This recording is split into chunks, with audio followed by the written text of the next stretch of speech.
Let's have this week's Here's How. And this week, here's how to chat up a woman. If it's a woman you've just met, tap her on the shoulder so that she can meet you too. It's important to be close when you do this so that she knows who tapped her shoulder. You don't want another man or woman copping off with her just because they made eye contact first. If you're in the pub or a bar and there's a woman at the bar that you like the look of, you should wait until she approaches the bar again. If she does, then approach quickly, as it's a good indicator that she's got money, you know. Accidentally on purpose, brush past her and ask her with a cheeky smile, "Did you just try to touch my arse?" If she says yes, fucking good news mate, you're in. If she says no, ask her if she'd like to. If she says no, you want to insist that it's no trouble. And if she likes, you can touch it through the trousers.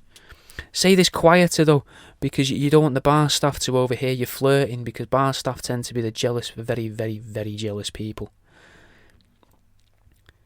Every time you walk past a woman you like the look of, look them dead in the eye and raise both eyebrows. If they look back and smile, then look down towards your feet quickly, look back at them and do the same thing with your eyebrows, but twice. Not look down twice, do your eyebrows twice. Women love a bit of cheekiness. If there's a woman you like the look of at work, go and say, I heard your mum died, I'm really sorry, I got you these flowers. Make sure you actually have flowers.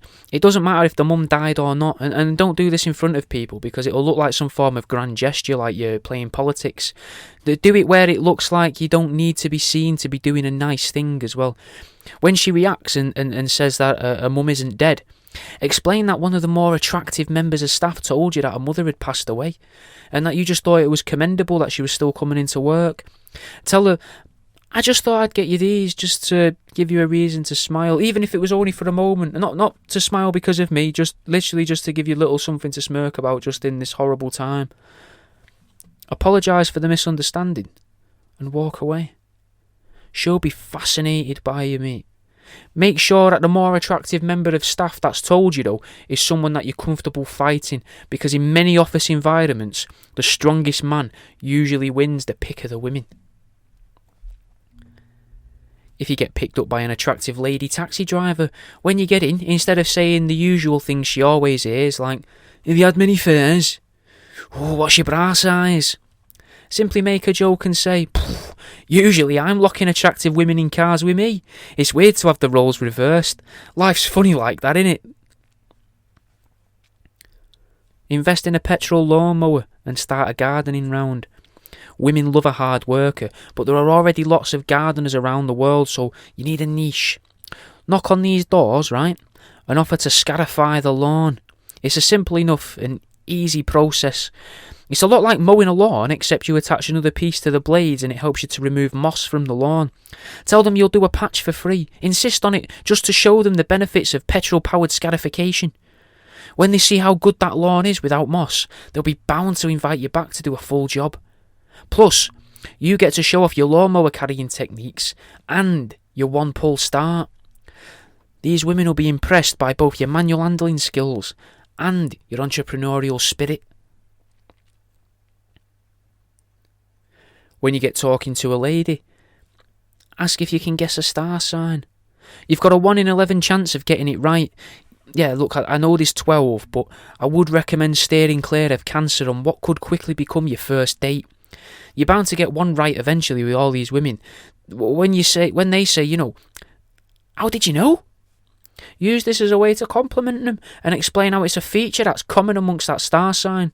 A lot of women love a bit of astrology, and it's also a time where they're actually quite happy to be just like all the other girls. Now, be careful not to say that you think they're like all the other girls that have that star sign. Just allude to it being a common feature you've noticed during your studying of the stars.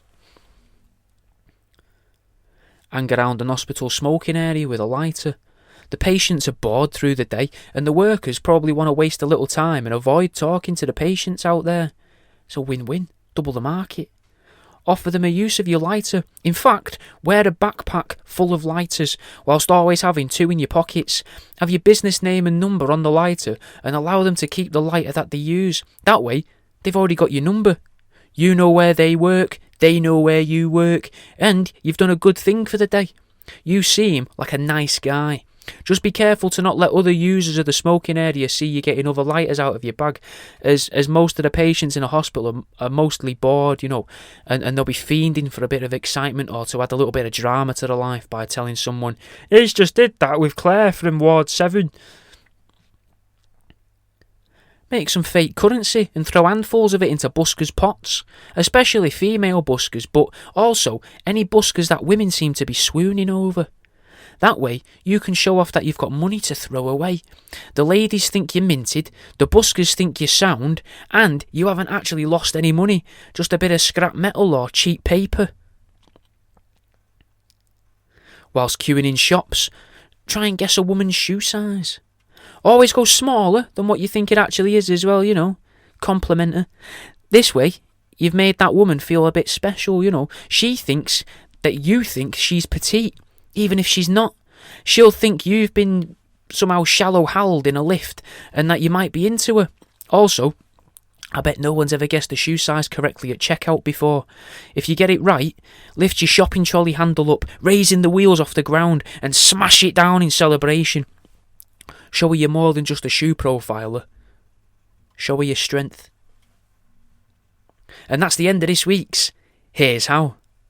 If you're enjoying the show, mate, go to my website, www.worldaroundyou.com, and try the books, mate. Try the books, you might enjoy them. There's How to Date an Antique Table, A Lover's Guide, which is a book about how to date an antique table from a lover's perspective. It's got chat-up lines, pick-up lines, fucking dating tips, where to find a nice antique table to bring home, for your mum. Then I've got Uneducated Guesses, which is the first book I ever wrote, which is a load of big words I don't know the meaning to. I just broke them down and tried to work it out and illustrated it. And then we've got the newest book, More You Know, which is a book of fake facts, mate, all illustrated. I think if you've enjoyed this, if you've laughed at any point during this, you'll probably enjoy them. They're about £2.50 on the website, and sometimes they're reduced. Thanks for listening, man. If you enjoyed the show, give it a share online, share it in your Instagram stories from Spotify, send it to a mate, talk about it on social media, tweet me, mate, tweet me. When I get 2,000 followers on Twitter, I'll be doing a taxidermy giveaway, so, that's something for you, innit? That's a little something. @WorldAroundYou, same as the name of the show. I'll see you in a bit, mate.